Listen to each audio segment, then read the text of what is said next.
C'est compliqué, parce qu'il y a beaucoup d'enjeux, et que les enjeux se déclinent en fait de façon assez différente selon les pays et selon les types de dégradation de l'environnement. Pour certains, c'est un enjeu de survie par rapport aux territoires qui vont juste être engloutis par la hausse du niveau des mers. Il y a des enjeux de sécurité, évidemment, pour la question des ressources naturelles, pour la question de la gestion des migrations, pour la question des territoires, dont certains vont être perdus, soit à cause de la hausse du niveau des mers, soit à cause de la dégradation des sols. Et puis il y a un enjeu aussi qui est l'enjeu de l'adaptation. C'est-à-dire comment est-ce qu'on peut faire en sorte que la migration soit un choix, non pas un choix forcé, même si toutes les migrations sont quelque part forcées d'une manière ou d'une autre, mais qui est une sorte de capacité des migrants à décider eux-mêmes de leur migration pour en faire une solution qui leur permette de s'adapter.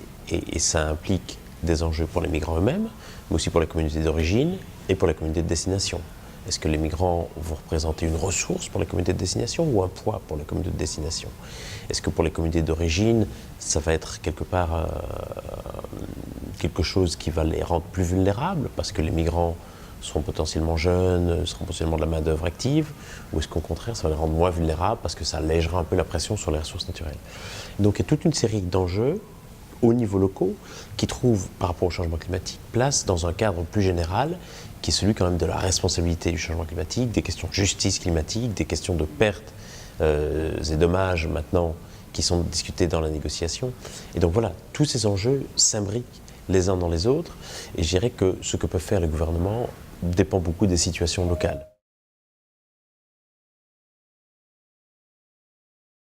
Le terme de réfugié climatique, c'est un terme qui est régulièrement employé dans la presse, dans les conversations courantes, et qui, de plus en plus, commence à représenter quelque chose pour les gens. Mais c'est un terme qui est aussi réfuté par les juristes et par la plupart des organisations internationales, et qui disent, et ils ont raison, que le terme réfugié est en quelque sorte impropre à désigner ces situations, puisque le terme réfugié est défini strictement par la Convention de Genève de 1951, qui ne prévoit pas la situation de personnes déplacées par le changement climatique ou par d'autres dégradations de l'environnement.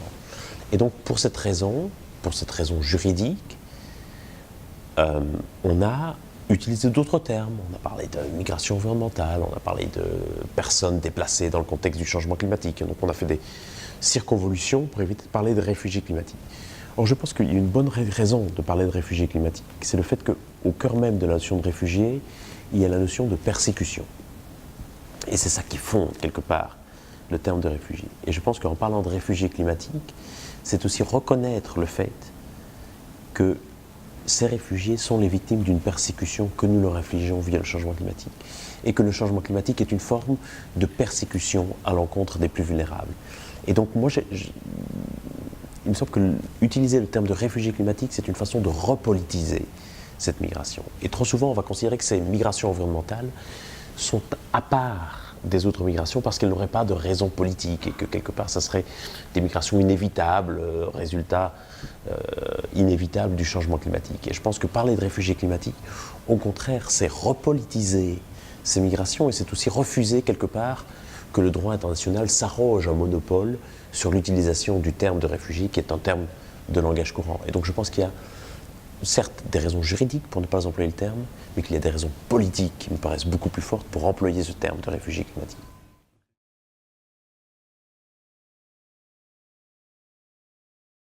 La politique américaine d'aujourd'hui est inquiétante. Je veux dire plus inquiétante que la politique chinoise, par exemple, qui donne beaucoup de signes rassurants ces derniers temps.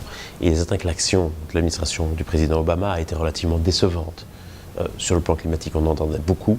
Et ça a finalement été une relative déception au passage, même s'il y a l'accord de Paris, même s'il y a l'arrêt du pipeline Keystone XL.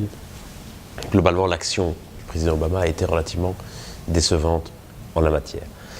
Pourquoi? Et c'est une vraie question. Pourquoi est-ce qu'il y a aux États-Unis une si faible conscience du changement climatique et voire même une part, je dirais, de négationnisme en quelque sorte du changement climatique? Aujourd'hui, les candidats, non seulement Donald Trump, mais l'ensemble, ou quasiment l'ensemble des candidats à la primaire républicaine, ne croyaient pas au changement climatique. Et ce qui m'inquiète, c'est de voir comme aux États-Unis, cette question du changement climatique est devenue non plus une question de science, mais une question de croyance.